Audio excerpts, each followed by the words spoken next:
We've had crazy constructive arguments. Our arguments are never destructive, guys. And that's what I really want to put out, right? There's nothing personal. We challenge each other. We blow it up. We're like, nah, that don't make sense. That's fucking shit. This is bullshit. Nah. Right? It's beautiful. But you know what? You know what that results in? Pay a check.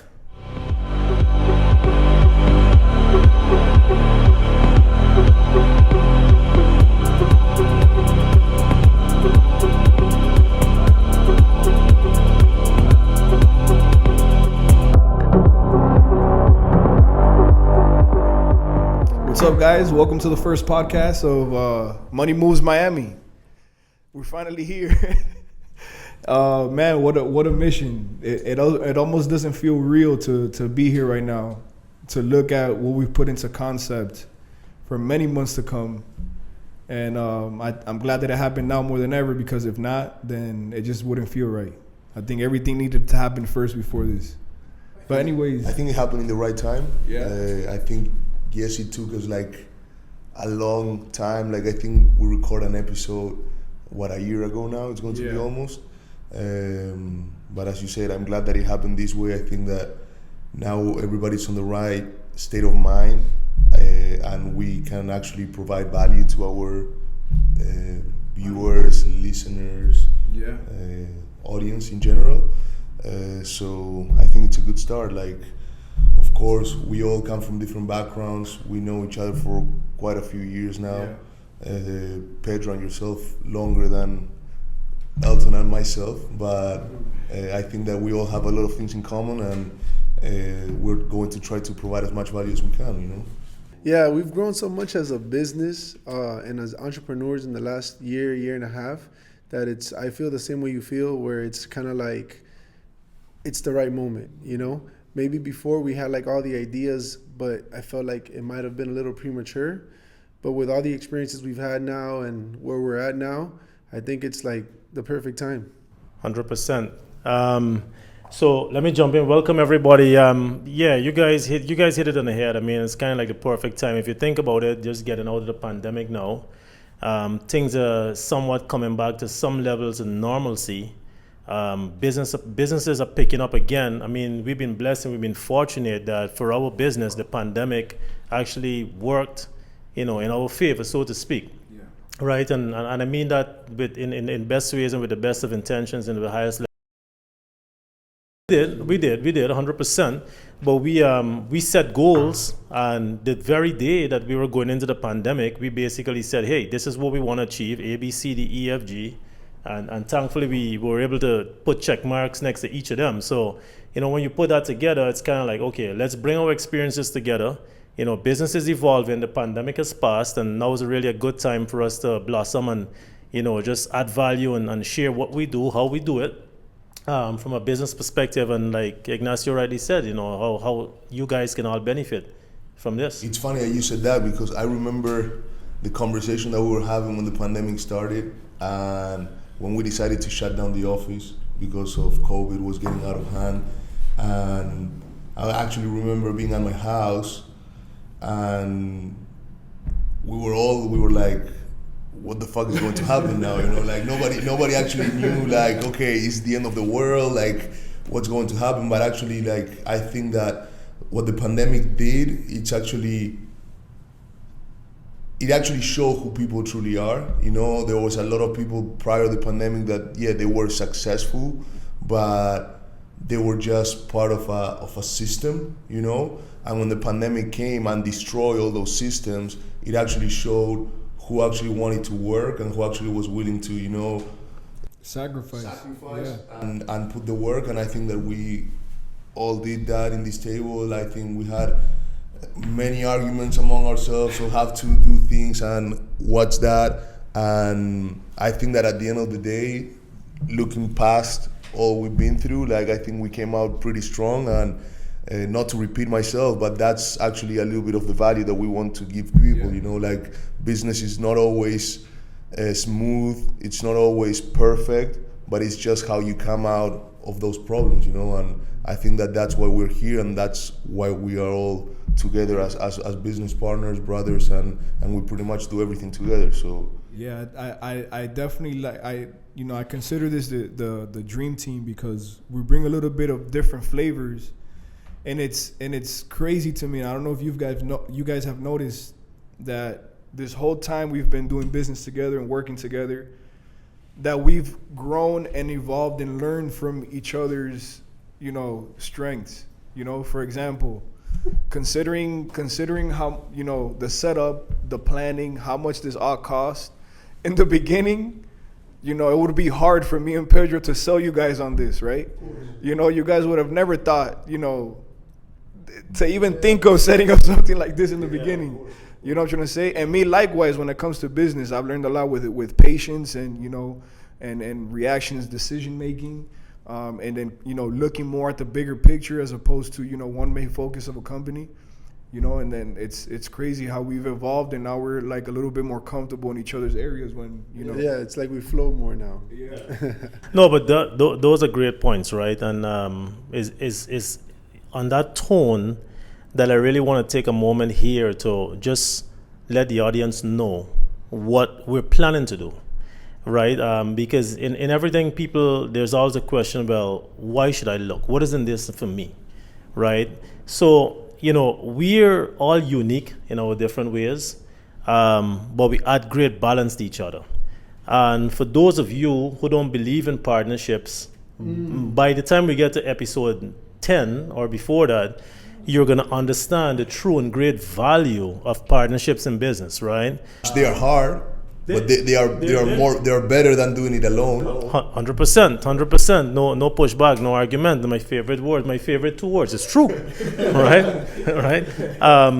But no, the goal here is really just to explain, looking at us in terms of, where we started, how we started, what we do, how we do it, plans are going forward, where business is at, what we think, given real life examples, right? It might be cryptocurrency, it might be so many things, the stock market, what we do, of course, our primary businesses, which, is of course the e-commerce management, we, of course, with the credit restoration, and so many more things that we have going on. But it's really just to add value to you in terms of, okay, this is where we were, this is where we are at, and believe you me, we're far from there, but we have a roadmap and a journey in terms of how we want to get there, right? And, that's just my 2 cents. You guys can build and elaborate on it in just in terms of how we want to add value. Yeah, I mean, I think you'll hear the real raw stories. Nobody here is perfect, and nobody's here is that, I guess a true, savant of business or whatever the case may be. But you're gonna learn. We're not, but I think that it's where people can relate more because you can listen to, and I listen to them all the time, and not to compare ourselves because they are obviously at another level, but you can listen to Grant Cardone, you can listen to Gary Vee, you can listen to Brad Lee, and all these personalities that, they can tell you how they did it, but they are already there. Yeah. So for me, sometimes, and I had this conversation with my wife all the time, that she comes and she's like, oh, listen what Gary Vee says, this and that, don't focus on money, for example. And I tell her like, yeah, of course, if I would be in Gary Vee's shoes, I would say the same shit. Don't focus on money, do what makes you happy. With 160 million in the bank, like, don't focus on money, you don't need more money than that. So I think money's gonna come. Exactly. I think that there's stages to that. And I think that the value from us to our audience is there, that we haven't got to that level yet, where we all want to be, but at the same time, we surpass the average person in America. And if we did it, anybody can do it. And I think that coming from us has more value, at least the way I see it, not because it's us, but it has more value because I'm more tangible than a Gary Vee or a Grant Cardone. Like, not everybody can sit down with Gary Vee, but I guarantee you that anybody can sit down with us. Yeah. So I think that that's pretty much where people are going to find the most value and the most context. So One thing part of Gary Vee's message, or I think the way that I interpreted it was, and I agree, like do something, or when you find out what you're really good at, or you do something that you love so much that you could care less to get paid for it, just because the process of working and working your craft is so pleasurable to you that it's, you know, and it gives you purpose or whatever, that it's more than just making money. I'm not saying that, you know, don't make it into a business, because you could practically make anything to a business, but to find something that you're passionate about more so than money. Well, I think I agree with you, but I think it's two directional, right? And what do I mean when I say two directional? There's one thing when you want to find purpose in self gratification, but you also want to find gratification in achieving success for people on the other side of the table. Okay. Right. There's the other side, right? And to me, when you find that balance, and I can speak confidently for all four of us at this table, that's the balance that we strive every single day, every second of every day, to find that balance. How can I find a solution or a recipe that brings gratification to the person on the other side of the table first?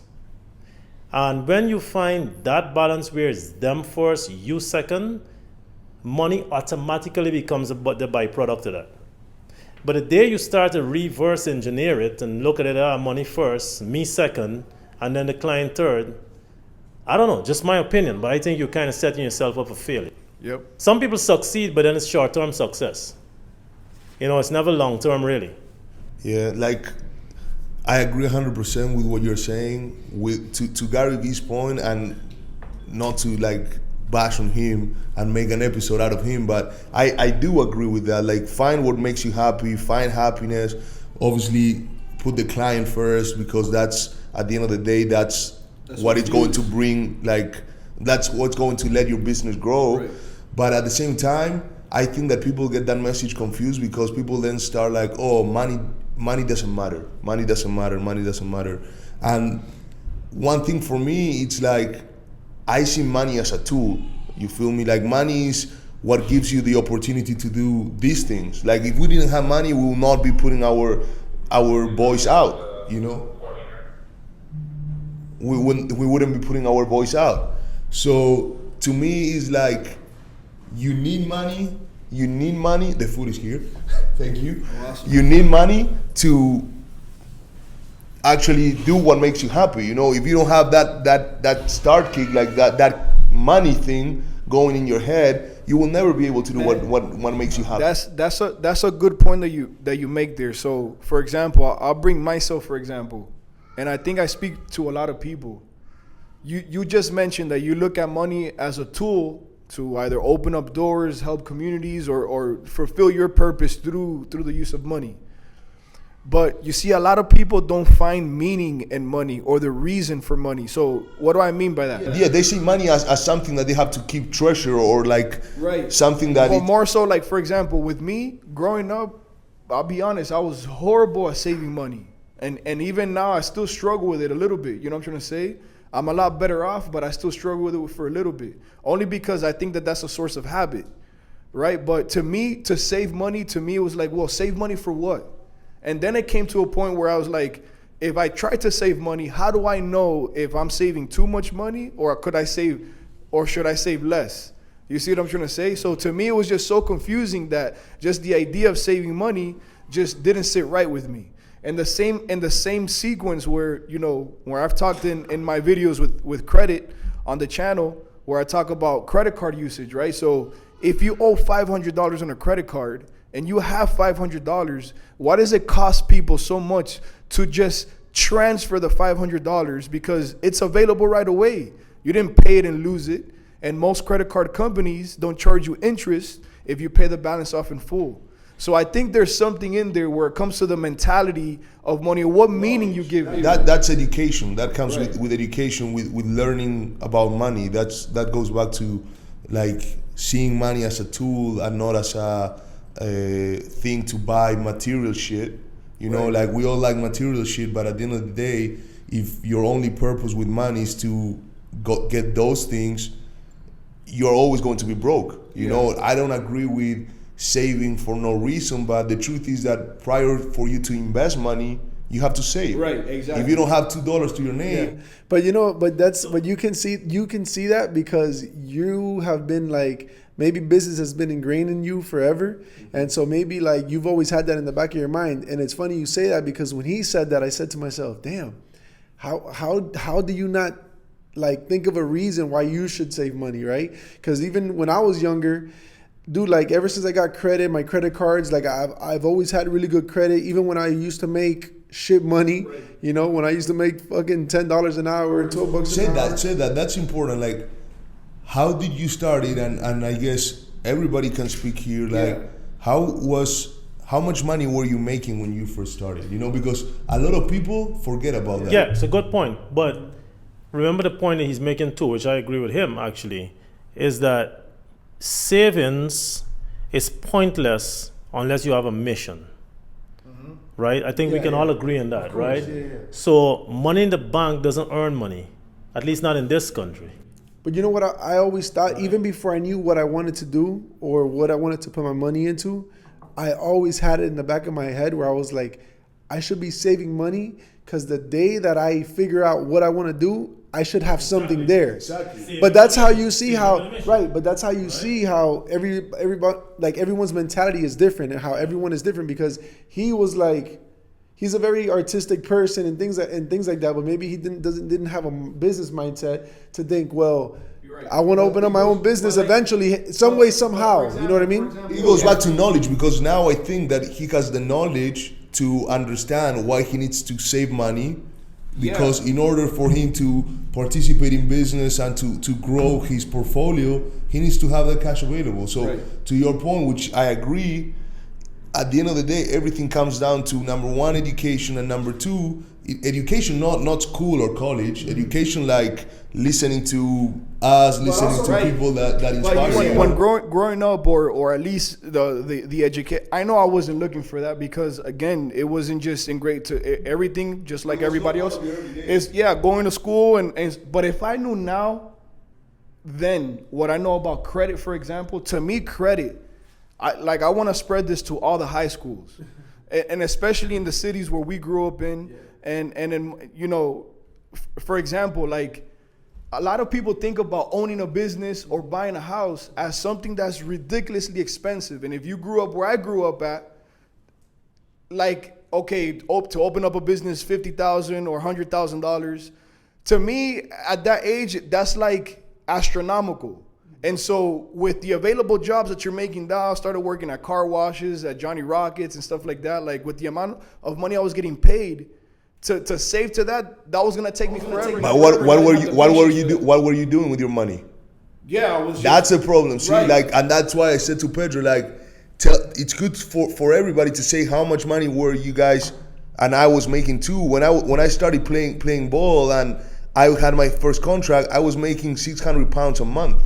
Mm-hmm. That was all I was making, and that money was enough for me to pay my rent and to pay for my groceries. Right. I could not save anything. My only goal to make more money at that time was to bust my ass on the field so I could get signed on a bigger contract the next year and then grow my money. Right. That's not the norm. Some other jobs you start with $2,000 a month. Yeah. So with a $2,000 a month salary, you should not be eating out. Yeah, but the problem is that when you're young, the people who usually make that amount of money is because they're young.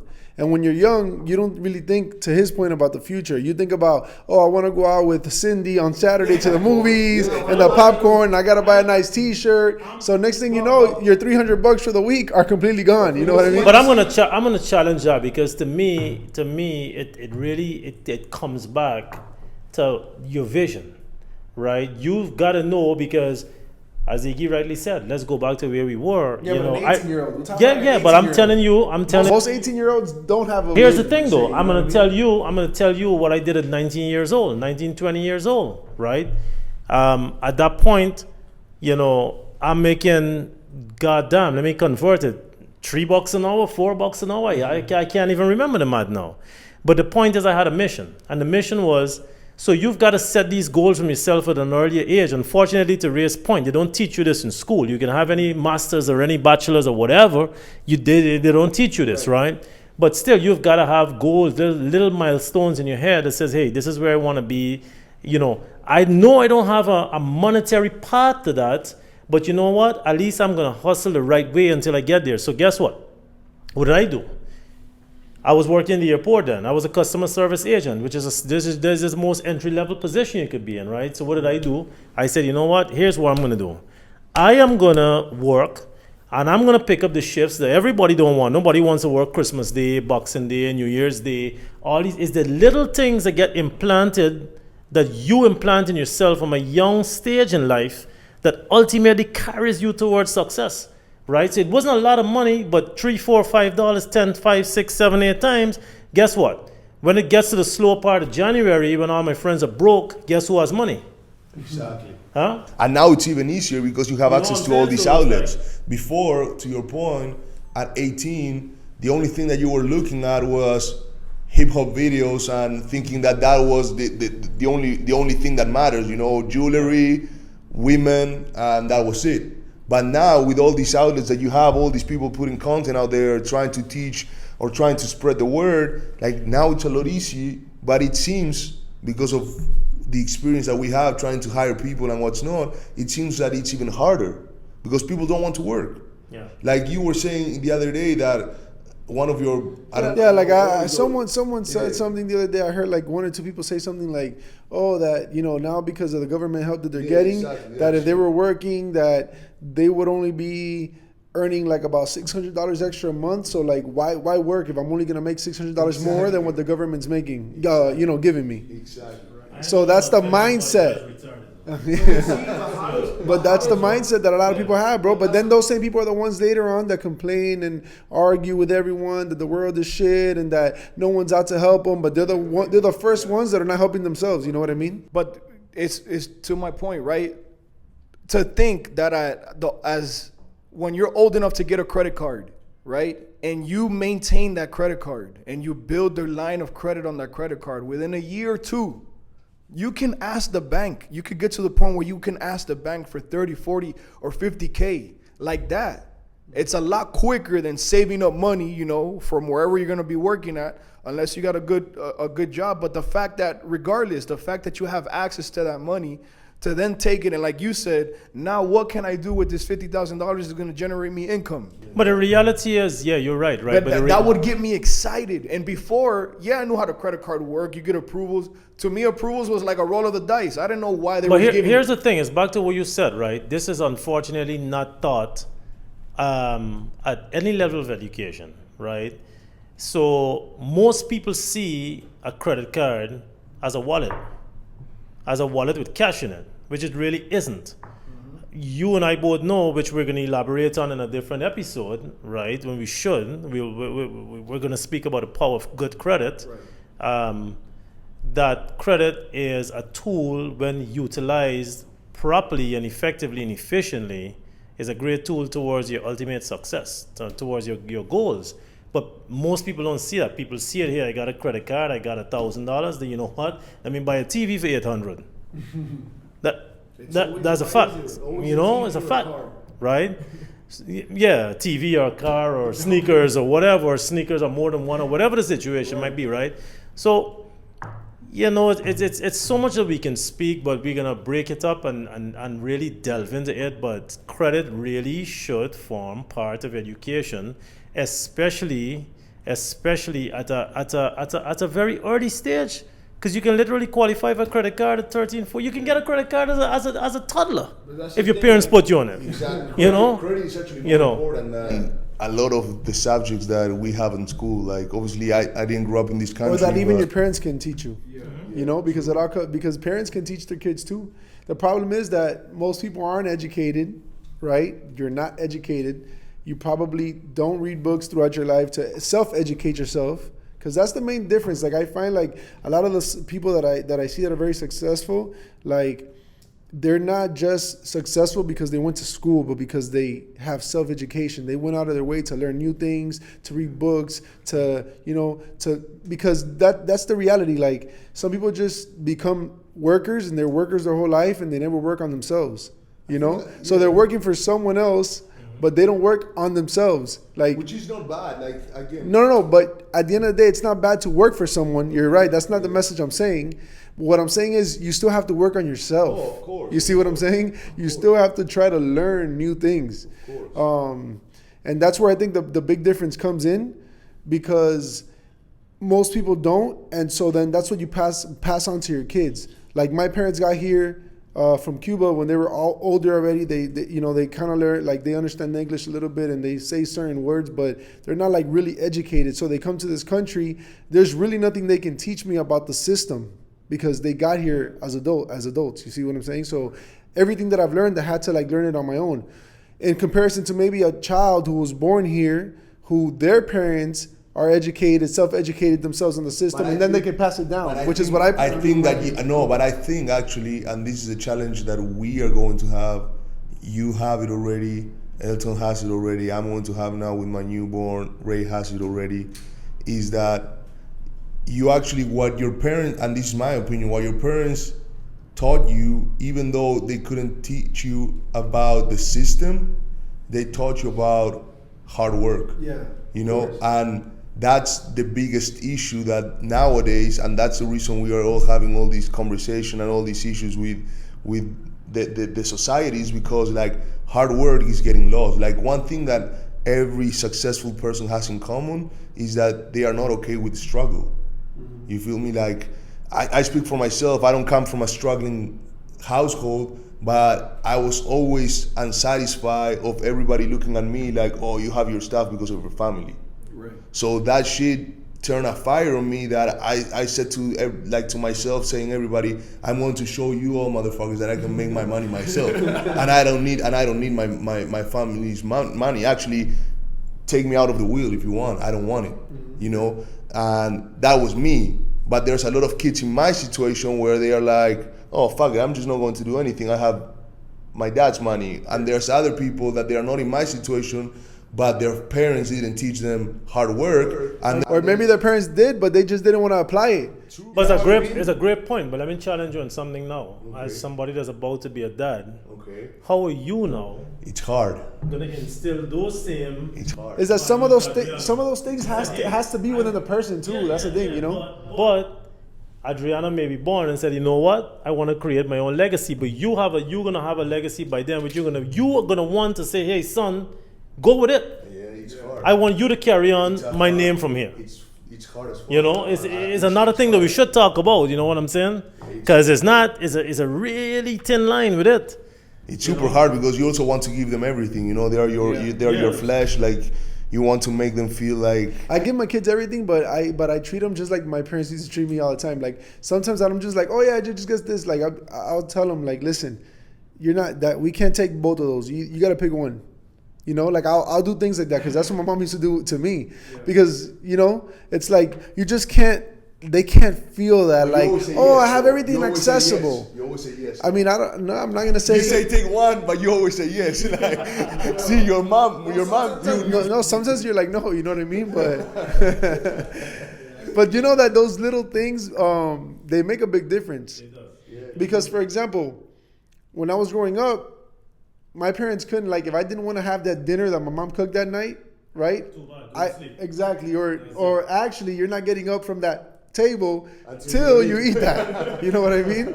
So, but we should still do that now. With my brother, for example, my parents were a little better off, right? As he got as he was older, like, they were better off. So it turned where I would see that my brother would cry, I don't want that. Next thing you know, they have McDonald's right there. You know what I mean? Because you said it. Because they were better. Yeah. And that's the biggest issue. And I always said this, and obviously now that I'm going to be a dad, I'm not going to do it. But I always said that I'm going to make my kids struggle. Yeah. But it's a lie. Like, it's very hard to draw that line. I'll tell you this much: when my son was born, anything, if a pillow fell on him wrong, it would piss me off. Like I remember my son falling from the bed one time for the first time and hearing that, like I wanted to destroy that floor. But that's just the feeling that you get, right? Because it's you want to put them in this bubble and you realize that you can. You see the stuff in the news. You know, I was never like that. The bottom line is you're gonna Sending him to school and somebody bullies him, and then what? You know what I'm trying to say? Like, man, it's a million. I've things. always wanted them to like go through shit so that they can get better. You know what I mean? Right, I know, but I'm saying, but it's like watching it is hard because I'm like that too. If he falls, I want him to get up on his own, but it's hard, you know, at least for me. But you know, you guys, listen. These are great points. But let me tell you, right? Let me just share some of my experience with you. It's like I go back to business now, right? I go back to business and schooling, and I remember being back in Guyana then, and going to the best college because thankfully, you know, I studied hard. My mom pushed me. I was raised in a single home and whatever it is. However, when I finished college, my dad said, listen, I have a business. It's established already. Let him not go on to university. Let him come into the business. And my mom actually drew a hard line and she said, no. Let him go to university and let him decide what he wants to do after. Right? And so lo and behold, I went to university. So when I was done, my dad was like, okay, so you're ready to come into the business now? And I said, well, no, I'm not. I'm going to chase the corporate dream. And so I did. And he said, go ahead, son. I will tell you one thing. You're never going to become a millionaire chasing any corporate dream or chasing anybody else's dream. Straight up. And I said, well, we'll see. He said, yeah, you know, I know you want to put on a tie and you want to look cute and everything else. Go, that's what it is, right? So when I finally, this is real. When I finally quit and I said, hey, you know what? I am done. I mean, I achieved great success. I'm thankful. I won't curse the bridges that I crossed because it was an amazing journey for me, right? And I called him and I said, guess what? I'm giving up corporate life. I'm moving on to entrepreneurship. I want to be my own boss. He's like, you finally woke up. It took you a while, but you woke up now. His dad had the answer for him, but he didn't listen. My point is, exactly, I'm coming back to that, right? So it's like you can tell your kids that, you can tell them that, but sometimes you got to let them go 362, experience their own journey, let them learn their own paths, navigate yourself, and then you come right back to where they were actually telling you. So I'm saying this to say, and I speak for us, that us now as businessmen and entrepreneurs, we're going to probably be like, hey, Zoe, Giandro, Adriano, you know, Brexley, you know, we want you to do this. This is what we want. Here's businesses. We got this running for you. Take it, do it. But they're going to probably want to go down their own journey, and they may do the same things that we did. And we're just going to have to live with that. You know, sometimes you listen or whatever, but they may have a brain. I want to create my own legacy. I don't want it to be handed down to me. But you see, is my point from before. Like, you know, I believe in hard work and ethics, and I'm not trying to offend anybody or whatever the case may be. But at the end of the day, being an employee is expensive. It's expensive in the sense of like, in the taxes that you have to pay. You know, at the end of the year. And so when I see statistics, it's less stressful, of course, right? Because it's less risk. And you can go on vacation and you don't have to worry about anyone calling you or you calling somebody for a meeting. No, but the point that I'm trying to make is that people are not faced to these realities to spark some sort of motivation or interest to see, hey, what else is out there? Is what I'm afraid to do really out of reach, right? Or how easy is this really? Right. Because to be honest, yeah, business is hard. Executing it, planning one, right? Planning one, I think, is the funnest or the easiest part. But the execution and dealing with all the challenges along the way is the difficult part. But it has to happen before you get to somewhere. I think like to your point and to rephrase it a little bit, like, I think that being a business owner, entrepreneur, like all these terminologies that are popular nowadays, it's not for everybody. This era wants to make it like something, you must be a business owner, you must be an entrepreneur. Like they make it like it's cool now, you know, it's cool to say like, oh, I have my own business and all this stuff.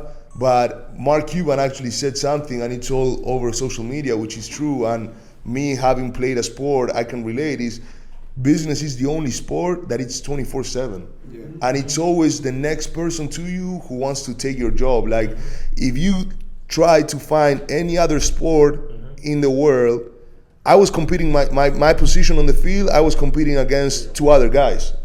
I was competing against two other guys, and that was it. Here on our business, how many companies are out there doing the same shit that we do? So to your point, I agree, but I disagree because there's people that they don't want to have that house. They don't want to deal with that shit. They want to have 2 vacations a year. That. I know a person that was working for a company. Well, shit, she's still there, okay? So she's probably like 15 years in there, okay? And like at the 10-year mark, she got offered to be the GM of the place or the manager of the place. And she said no, even though she was going to get paid more because she wanted to have less Stress. Yes, not stress, but less responsibilities. But then that's the same person that's always complaining about being broke or about not being able to buy this for that person and this person. You know what I mean? There's all good points because at the end of the day, there's a bunch of different scenarios. There's the person that wants to do it, but they don't have the guts to do it. There's the person that doesn't really care about it because they have a good job. They actually grow like we did in the corporate life, and then they have a good life forever. And then there's a person who just wants more, right? And wants to create different things, and that's what fulfills them. Because see, for me, when I was younger, like any other kid, sports was what fulfilled me. It's what drove me, right? Then when I finished high school, I went to college. I dropped out. I came back, dropped out, came back to college, dropped out. It was like 3 times, right? Because I wanted to be successful, and that's always what we're taught. Like, hey, go to college to be successful. And I always ended up coming back because I didn't find my drive. I didn't find what I really wanted to do, right? Yeah. And at the end of the day, I just got in the corporate world. 11 years later, ended up opening up my own businesses. And now I feel like, damn, I'm fulfilled. And not because of the money or anything like that, because it's truly a passion. You know what I mean? It's like, damn, I enjoy this. Yeah. Like I said in the video we did, it doesn't feel like work. And it doesn't. Like, I know I'm working, but it doesn't feel like, oh, shit. But when did you feel it? When did you feel it? Man, I felt it on 2 occasions. I felt it when I was lost very young, trying to find my career path. Right. And then once I found a corporate job where I wanted to excel in, at first I felt very motivated. But then when you see that there's different, markers, I was like. But in your head though, you just saw corporate as a bridge. It was a bridge to first, I was to where you wanted to get to, or you really actually thought, you know what, I'm gonna stay in corporate and I'm gonna be the CEO. So I always had a feeling like there was something that I could put money into for me to like do something bigger, right? Yeah. But at that moment I was like, well, until I don't find what that is, I want to just grow in this field that I'm in. Yeah. Because I'm the person too that I don't like stagnation. Yeah. So like if I'm gonna do something, I want to be able to grow within whatever it is that I want to do. I don't just want to like say, well, this is what I do and I'm just doing this forever. It has to be progression in some way, type, a form of fashion, So great. So Iggy and Ray had two really nice little debate going on. I want to piggyback on it, right? Because Iggy made a very powerful point. Business is not for everybody. Let's not be fooled or be carried away, and that's a fact, right? Then there's people who in the corporate world, they get complacent because the comfortability is always in, you know what, I got a guaranteed paycheck. So you might have it in you, but you're like, I'm not going to take the chance because you know what? Yeah, the benefits because I got a check at the end of the month. But guess what? When you're in this world, guess who has to go earn the check? Exactly. Us. But I'm saying that to say, and I really want to elaborate on this as we go forward, the power of partnerships in business. Because that's what you started the conversation with. And I was actually because many times the four of us we've had crazy constructive arguments. Our arguments are never destructive, guys. And that's what I really want to put out, right? There's nothing personal. We challenge each other. We blow it up. We're like, nah, that don't make sense. That's fucking shit. This is bullshit. Nah. Right? It's beautiful. But you know what? You know what that results in? Paycheck. Right? That's what it results in the end of the day. And that's what you got to look at it. So you look at it and you're like, but guess what? If you were one person, You have to have that conversation with yourself. you got to have it with you and God. Like, hey, Exactly. am I going to get paid this month? Well, maybe not. But when the ideas start coming together, you try, that don't make sense. That makes sense. What if we did? That's the beauty about this. Only when done with the right people, though. And that's what we got. And I really want to spend an episode alone just elaborating it, because I had to come back on it. Yeah, man. I mean, let's talk about, like where we're from, and I guess how this all started, man. Because it's to this day, and I think for many, many more years to come, it was like the perfect storm. Yeah. Like to just think. if Just one of thinking us around did this table. Just thinking around this table. Yeah. You are ex-Marine. Yeah. Okay. You know Pedro for 15 years. You guys went to high school together, right? Yeah. You guys stopped seeing each other for a while. We would see each other on and off like every few years. And every time we came back again, it was like a new idea, a new plan. Hey, what do you think of this? Always.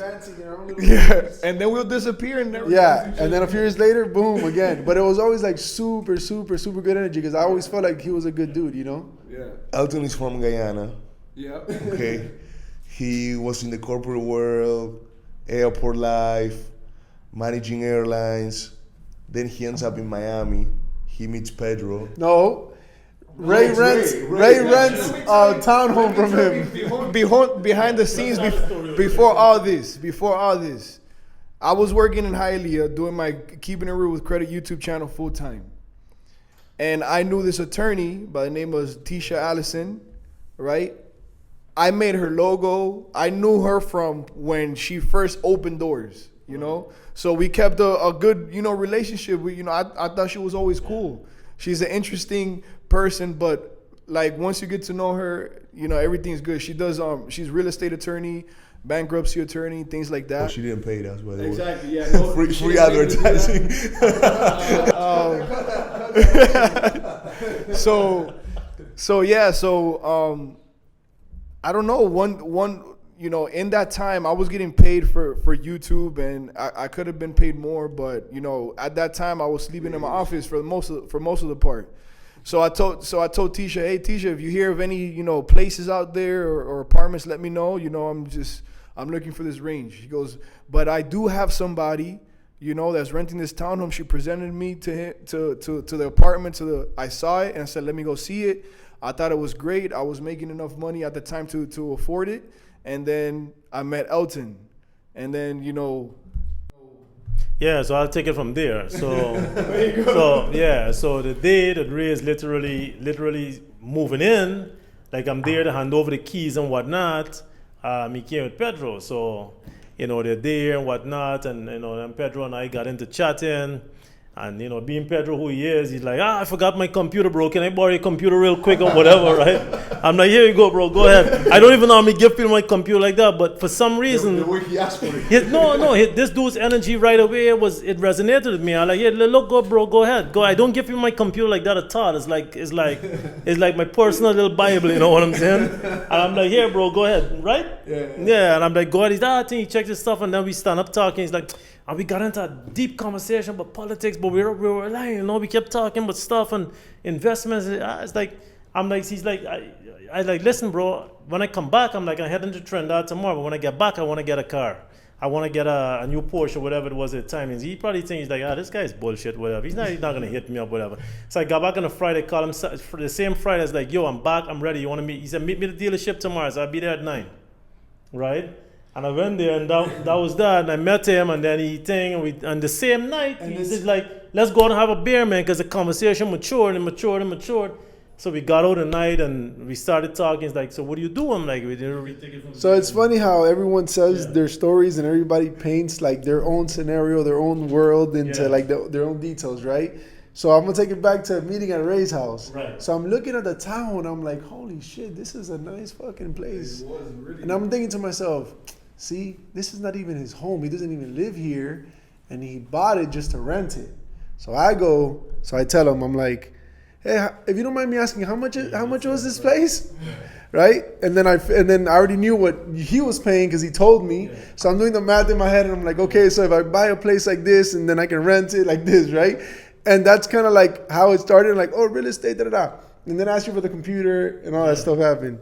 So it's crazy, man, how, you know, How did you different. even end up on my place? Did you just decide, like... What, at your place? You guys drove together? We were together at the office. Yeah, 'cause And I then was you gonna told help you me- with something with a dealership. Something. And I guess you... I don't know, but we were at the office together, and then you're like, hey, bro, I'm about to go rent a new place. You want to come with me to check it out? Because I get my keys this day. Yeah, I get my keys today or something like that. Yeah. That was the day that you were giving him the keys. And that's how it happened, man. And then, And then so me and you, we meet at a Starbucks one day to talk about the real estate venture that we're starting. I end up investing in a property together that we fixed and we flipped and stuff like that. In that meantime, I was selling Iggy a car. Iggy had called me for a Acura NSX or a Lexus LC 500, whatever. To make a long story short, he ended up getting the LC. Then this guy messaged me for like 2 months straight. Like, We need to link up. not straight, but like every couple of weeks he'll say, hey man, what's up? What are you doing? Let's link up. Hey man, what's up? And I'm thinking, damn, this guy, like, obviously he has a pretty expensive car. Like, I know he's doing okay, so he should be. But I just don't like, because I hate when people just randomly invite me for lunch. I'm going to be honest. Like, you know, because, dude, like, honestly, I've never randomly invited someone for lunch that I don't know. You know what I mean? And it's I wanted to hit on you, bro. No. Not because of that, but I just feel like, you know, like when I was growing, and that's why I take the time, even though I sometimes hate it, I take the time to maybe respond to people that ask me private things on Instagram, right? Because, bro, when I was growing up, I never had anyone to guide me really. And I know that when people tell me, hey, let's sit down for lunch, it's because they want to ask you, like, hey, I see you doing well. How is it that you did what you did, or whatever the case may be? But anyways, we're deviating from the subject.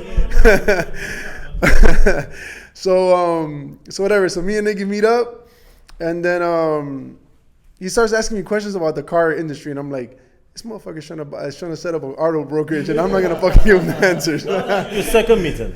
Because Was the it? first one, you hit me up and you're like, yo, Elton. No, that was No, the second no, meeting. That was the second one yeah. in Me at and him Brasta. met by Now the he told me second. about the real estate because he was in this guy wants to start out a brokerage business. So let me deviate him to the real estate shit. So then I met you. Yeah. So I told them, hey, but if you're interested, hey, but whatever. But we started talking, and I said, hey, listen, me and my partner were flipping, properties. We're looking at more properties. If you want to get in with us, we ended up meeting at Brass Tap in Pines, Right. the three of us, and that was the first meeting we had. That was the first one. What's your version, Iggy? No, that's my version of what I just said. Like So I was right about you trying to pick my brain for the auto brokerage. I actually like, as I said a few times before, like I moved to a stage in 2017 and I didn't knew nobody, and being on a family-owned business here, like it was all the same people over and over again, the same thing over and over again, and being who I am, that I wanted more. I was like, damn, I need to meet people here. Like, how can I get out of this bubble and actually start meeting people? So when I met him and I saw that he was doing good, I was like, and he knew a lot of people, I was like, damn, I need to link with this guy. And that's why I was trying to hit him up and, hey, let's meet. He actually, before Elton, you actually introduced me to Ray.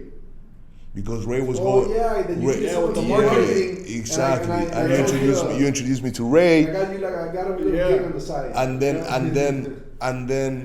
I met Elton like a few days after. Right. We started working on our thing, and then we started working with Ray on our thing all together, and that's how we all linked up and ended up together. The funny thing about this is that every time I tell the story, people are like, dude, you went into business with 3 random people like in 2 months. If you think about it, that's not normal.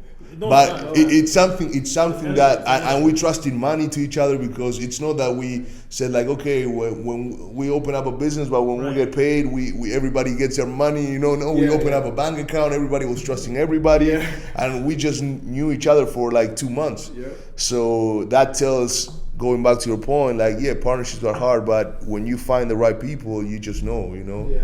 And I think that's what happened with us. Yeah. And But it's been, for us, it's been that way from day one, man, and it's continuing. It's just gonna get better. Because I used the same thing with Ray when Pedro brought Ray to the table. But it's just this after knowing Ray now, on the other side, and he's like, dude, Ray got his credit, keeping it real with credit stuff and whatnot, let's open this credit restoration company. I'm like, what do we do? Right? And all that. that's actually Yeah. What you were saying earlier, that's something that goes back to what he was saying earlier, that you see everyone has different mindsets, right? He had his YouTube channel with already like 250,000 subscribers or almost there or whatever it was, and I would see I'm like, damn, he can have his own business, you know what I mean? Like, obviously, But he was not seeing. but he doesn't see that. was only So seeing- so then once he finished like a collaboration he had with someone else, and then like I saw that he was making a little bit of money, but he was kind of like, struggling. Yeah. I was like, dude, why don't we open up our own credit restoration company? You know what I mean? And we were already doing, One meeting.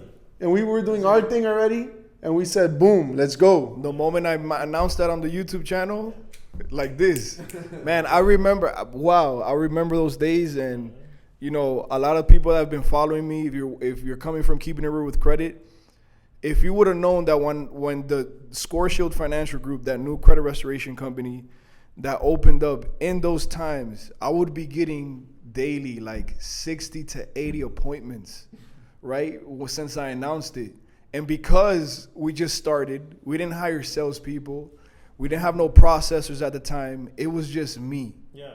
It was just me receiving all the calls. Yeah. And I would remember answering calls from 7 a.m. and I wouldn't finish till 11 p.m. in the morning, Yeah. right? When me and the other person that I was dealing with, at night. And I was just, it was just like, it was crazy. It was crazy. I was enrolling people, and if only people knew. At the time when I separated from, my last person I was affiliated with, it took a dent financially on me. You know what I'm trying to say? So I had to figure things out. Thanks God for my friends and family. But I had to move back to my mom's house temporarily. And if only people knew that sometimes I would get in my car and I would drive up really close to the Starbucks parking lot to pick up on the Wi-Fi and do evaluations on the phone. Yeah. Crazy, boy. You said that because I was just thinking about it, and like going back to you being in a senior sales position in a corporate life, you being, a badass athlete and banking, me being a senior aviation executive, you coming out from where you came from. Like, this journey is not easy. Success is like building blocks, right? And the message here is it's not impossible, but you have to endure. Because in the same sentences, we must tell people as well, like, hey, like you just said, rolling up to Starbucks, and even when we started Next Gen, which is a massive company now, we were meeting clients in restaurants and doing that while we were waiting for our office to come through, and and even where he was living and meeting in his lobby, but we did whatever was required, and we didn't lose focus on the end prize. And that's still where we're at. We still haven't gotten to the end prize, but the journey started. And that's what's important. Sometimes people look at you, they're like, look, you guys just think you just show up like that and have, you don't know, you don't see the back end. You didn't see the struggles. You weren't there to see when the days, and we're like, what we're meeting today. Meet this one here, and it's costly. That's what's so funny. these things are costly. That's like so good. That's amazing that you're saying that, because it's so funny how like you listen to people that invest into like certain businesses, or even like our own clients that invest with us sometimes. How there's a bunch of clients that are making money by month 4. You know what I mean? And there's a bunch of clients that also start making money month 8 or 10, and it's like a lot of these make money month 2. right. And it's like, man, like. Not everyone's going to take the same journey to your example. To some it's going to come sooner than others, but it's about having patience, because at the end of the day, there's no business that you're going to start that's not going to have roadblocks. You know what I mean? Like you're going to have to go through the bumps.